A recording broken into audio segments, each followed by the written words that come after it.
دوه څیزونه داسې دي چې هغه د انسان سره شته خو د الله سره نشته. دوه داسې څیزونه دي. اوس د الله جل شانه خو ډېره لویه بادشاهي ده او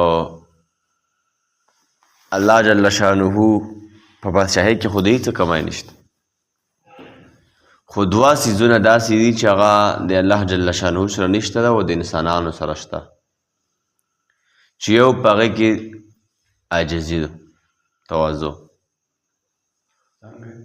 یو په هغې کې عاجزي ده، عاجزي. الله جل شانه عاجزه نه دی، الله همیشه دپاره غالب دی. الله جل شانه متکبر دی،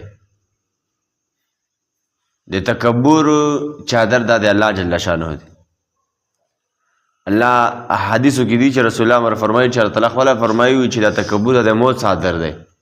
انسان نه ده پکار چې هغه تکبر کوي او انسان تکبر خوند نه کوي، ځکه انسان اهل تکبر نه دی. نو انسان نه وکول چې هغه په ځان کې عاجزي راولي او هغه ځان عاجزه وګڼي، هغه ځان ناچیز وګڼي. ځکه دومره عاجز ده چې کله ماشوم ده چې دنیا ته راشي هم خپله کپړې نشي اغوستی، او چې کله دنیا نه ځي نو هم خپله کپړې ځان له خپل کفن ځان له نشي اغوستلی. همدغسې ده چې بیمار شي نو د بیمارۍ له ټینګه نه دی. نو انسان په هر څیز کې عاجزه دی، خو الله جل شانه دا متکبر ذات دی. الله جل شانه څه تکبر خوند کوي. نو الله جل شانه عاجزه نه ده، د عاجزۍ صفت ده د الله تعالی سره نشته.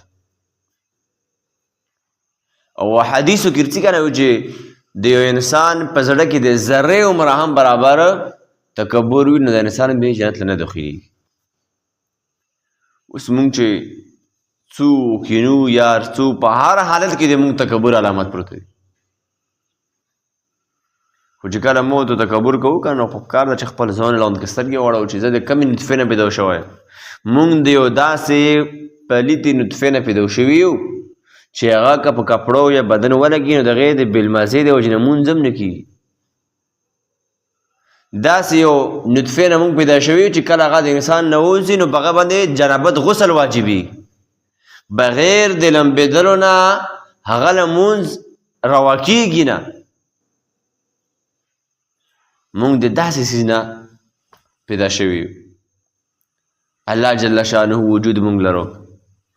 نو داسې انسان به سره تکبر کوي.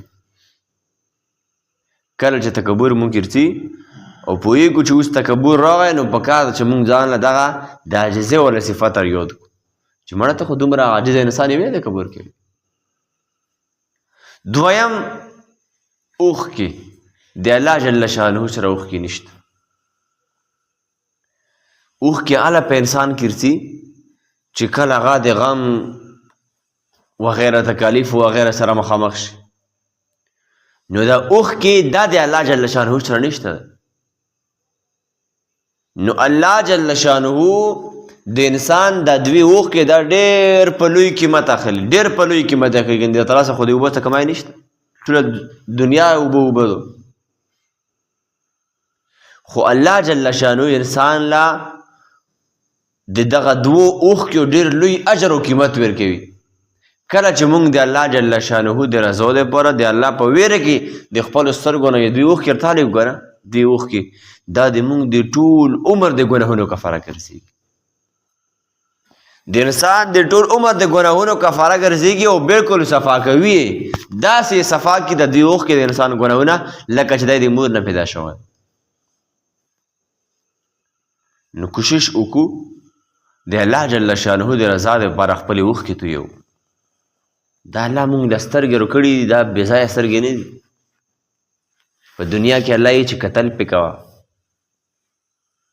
د الله قدرتونه نظارې پې کسه، او کله کله دغو سترګو نه اوښکې هم ورته کله کله دغو سترګو نه په دا کې چې کمې اوبه دي دا بېځایه اوبه نه دي، خو هله بېځایه نه دي چې کله د الله تعالی د رضا او د الله تعالی په ویره کې تالی شي. که د الله رضا نه وي او د الله ویره نه وي نو که په اوښکو اوښکو یې که په څاڅکو څاڅکو ته تلي که نه او سمندر ته ډکېږي هم بېځایه اوبه دي، هېڅ فایده بیا نه لري. دغه شوندې لکه څنګه چې د اوښکې د الله د رضا دپاره تعالی کړلی شي ډېر لوی قیمت دی دغه شان د انسان هر یو عمل چې د الله د رضا دپاره وي هغه ډېر لوی قیمت لري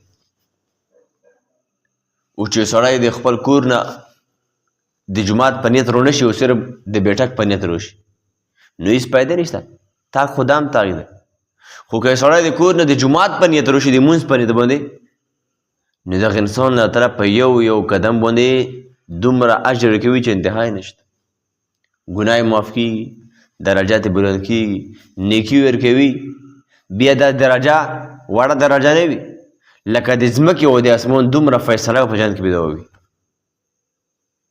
چې تونه یو سړي یوه درجه وي چاته دو نو هغه به تونه په جنت کې په مقام کې دومره اوچت مقام لري لکه د ځمکې او د اسمان ترمنځ فیصله دغه فیصله او دغه مقام د یوه درجه الله تعالی انسان له په یو قدم ورکوي